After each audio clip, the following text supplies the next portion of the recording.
నమస్తే. ప్రస్తుతం మనతో పాటు ప్రముఖ సినీ విశ్లేషకులు ఇమ్మంది రామారావు ఉన్నారు. ఆయనతో మాట్లాడదాం. నమస్తే సార్. నమస్తే అమ్మా. సార్, ఇటు పవన్ కళ్యాణ్ గురించి, ఆయన కొడుకు అఖిరానందన్ గురించి ఒక 2 అప్డేట్స్ ఉన్నాయి. ఏంటంటే పవన్ కళ్యాణ్ విషయానికి వస్తే గబ్బర్ సింగ్ రిలీజ్ కుంది అని చెప్పేసి అంటున్నారు. అంటే ఆల్రెడీ ఖుషి లాంటి సినిమాలు వచ్చి చాలా అప్లాజ్ వచ్చింది. అండ్ మళ్ళీ గబ్బర్ సింగ్ రిలీజ్ అవుతోంది అంటున్నారు. ఇటేమో అఖిరానందన్ది రామ్ చరణ్ ప్రొడ్యూస్ చేయబోతున్నారు మూవీ అని చెప్పేసి అంటున్నారు.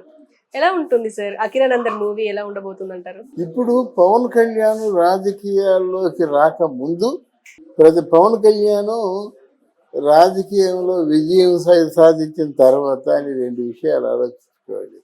నిన్న పవన్ కళ్యాణ్ ఏమిటంటే ఏమి చెప్పలేము, ప్రశ్నిస్తాను అని ఆయన చెప్పిందే చెప్పగలం. ఈరోజు పవన్ కళ్యాణ్ ఏమిటంటే భారతదేశంలో ఆయనే ప్రముఖుడు అయిపోయాడు, మోదీకి ప్రాణ స్నేహితుడు అయిపోయాడు, కూటమికి ప్రాణం అయిపోయాడు. ఎన్నో ఉన్నాయి. ఈరోజు గబ్బర్ సింగ్ సినిమా రిలీజ్ అయిందంటే బ్రహ్మాండంగా వసూలు చేసేస్తుంది డబ్బు, అంత లాభమే కదా అది. రెండోది ఏమిటి, దిల్ రాజు మాట అనుకుంటాను. రెండోది ఏమిటంటే ఇప్పుడు అఖిరానందన్ ఇప్పట్లోనే సినిమాలు మొదలు పెట్టాలి. ఎందుకంటే మిగతా వాళ్ళకున్న ఇమేజ్ కంటే, ఇంప్రెషన్ కంటే పవన్ కళ్యాణ్ కొడుకు పవన్ కళ్యాణ్ కంటే బాగున్నాడు. పవన్ కళ్యాణ్ అభిమానులు క్షమించాలి, అంటే ఎత్తైన కొడుకు, అందమైన కొడుకు, తర్వాత మంచి కళ్ళు, మనకి కనుముక్కు తీరు ఉంది. 2 ఆర్టిస్టులు పుట్టినటువంటి వ్యక్తి కనుక చాలా స్టైలిష్గా ఉన్నాడు. ఎక్కడికి వెళ్ళినప్పుడు కూడా ఇలా తలెత్తి చూస్తున్నారు కదా అందరూను.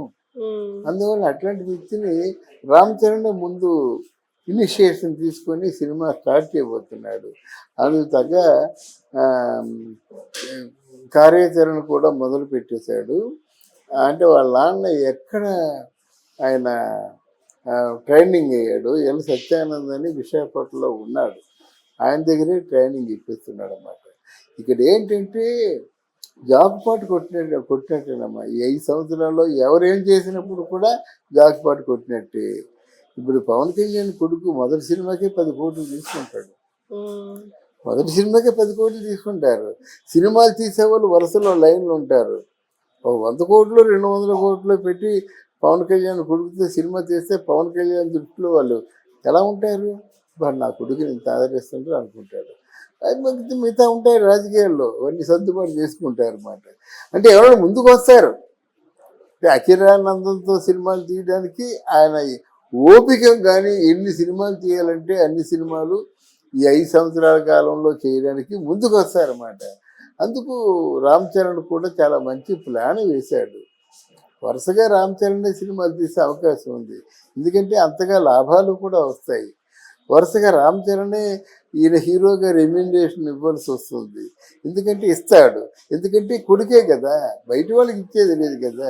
ఏం చేస్తారు, మా పందెం ఎంత అని ముందు పందెం కాశారనుకోండి, ఎంత కాస్తారైనా డబ్బు ఉన్నాడు కనుక ఒకేసారి ₹1,00,00,000 కాస్తాడు.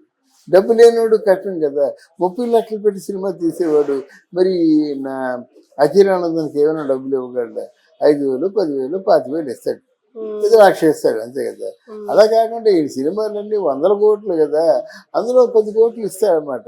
అంటే బజారు మార్కెట్లో ఒక రేటు ఫిక్స్ చేసి పంపిస్తారు. అది నాకు తెలిసినంత వరకు తెలుగు అంటే మన 2 రాష్ట్రాల్లో, ఉభయ రాష్ట్రాల నటీనటులు అందరికంటే, ఉత్తరాదిలో ఉన్న హీరోలందరికంటే the better hero and super hero అవుతాడు అఖిరానందన్. అండ్ పవన్ కళ్యాణ్ గురించి చెప్పండి సార్. అంటే ఇప్పుడు రిలీజ్ అవ్వబోతుంది మూవీ, సో ఎలా ఉండబోతుంది అంటారు? మళ్ళీ అంటే ఫ్యాన్స్ కి ఇది ఒక ఊరట అనుకోవచ్చా?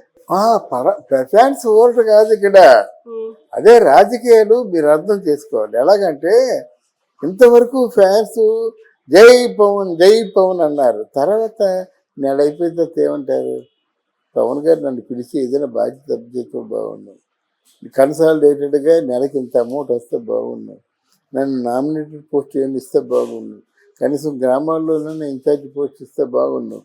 అభిమానులందరికీ అదే ఉంటుంది కదా. ఇప్పటి నుంచి పవన్ కళ్యాణ్కి బాధలు మొదలవుతాయి అన్నమాట.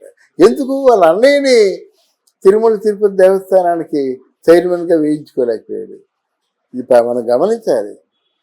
ఆయన అడిగి అంటే ముభావంగానే అడిగి ఉంటాడు, కానీ వెంటనే కాళ్ళు ఎగరేసుకొని మరి ఇచ్చేయాలన్నమాట. ఆయన కూటమికి చేసే సేవకి ఆ నాగబాబుకి ఖచ్చితంగా తిరుమల తిరుపతి దేవస్థానం చైర్మన్ పోస్ట్ ఇవ్వాలి ఇదని ఆలోచిస్తున్నారు. ఆలోచించడం తప్పు అంటే తప్పు కాదు, రైటే. ఇంకా సీనియర్స్ ఉన్నారు కదా, మరి వాళ్ళ దృష్టిలో పడిపోతాం, వాళ్ళు ఎంతలేస్తారని చంద్రబాబు నాయుడు. సరే నా వల్ల ఇది మీకు సహాయం జరిగింది కదా, నేను అడగాల మా అన్నయ్య గురించి, అడగకుండా చేయొచ్చు కదా అంటుంది. స్టార్ట్ అవుతాయి కోల్డ్ వార్ అనేది, ఎక్కడికి పోదు. ఈయన మనసులో ఒకటి ఉంటుంది, ఆయన ఇంకో విధంగా ఆలోచిస్తాడు. మరి అక్కడి నుంచి కోల్డ్ వార్ రెగ్యులర్గా ఏదో ప్రాసెస్లో ఘర్షణ పడతారు, ఇద్దరు భావాలు వేరువేరుగా ఉంటాయి. తర్వాత మరి ఈ యాక్షన్ పార్టీ ఎలాగ ఉంటుందో.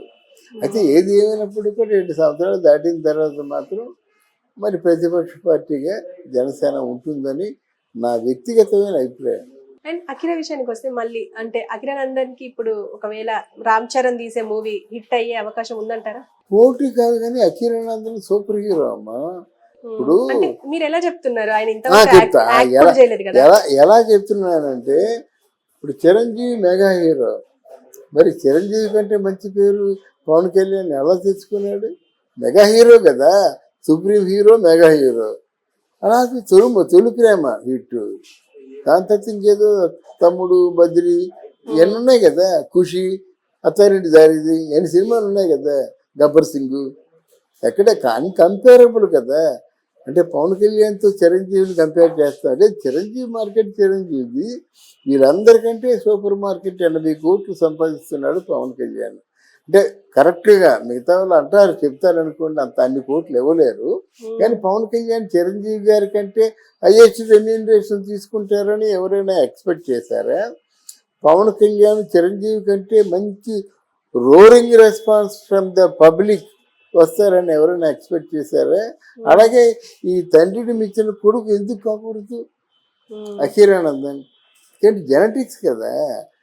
పవన్ కళ్యాణ్ 5 అడుగులో 8 అంగుళాలు 10 అంగుళాలు ఉన్నాడు, ఈయన 6 అడుగులు 5 అంగుళాలు ఉన్నాడు. మరి ఇద్దరికి సంబంధం తారతమ్యం లేదు, ఇద్దరికి మధ్య వ్యత్యాసం లేదా? ఉంటుంది. ఇప్పుడు ఆయన హీరో అయినట్టే the most wanted lover boy అవుతాడు. ప్రభాస్ గిబాస్ గా, కానీ సరిగ్గా పాలు కారేటువంటి బొగ్గలు 19 years, అలాంటి వాళ్ళని ఇంకా లవ్ చేయని వాళ్ళు ఉండరు ఎవరు. అలా లవ్ చేస్తేనే సినిమాలు ఆడుతాయి, ఇది అంతే కదా.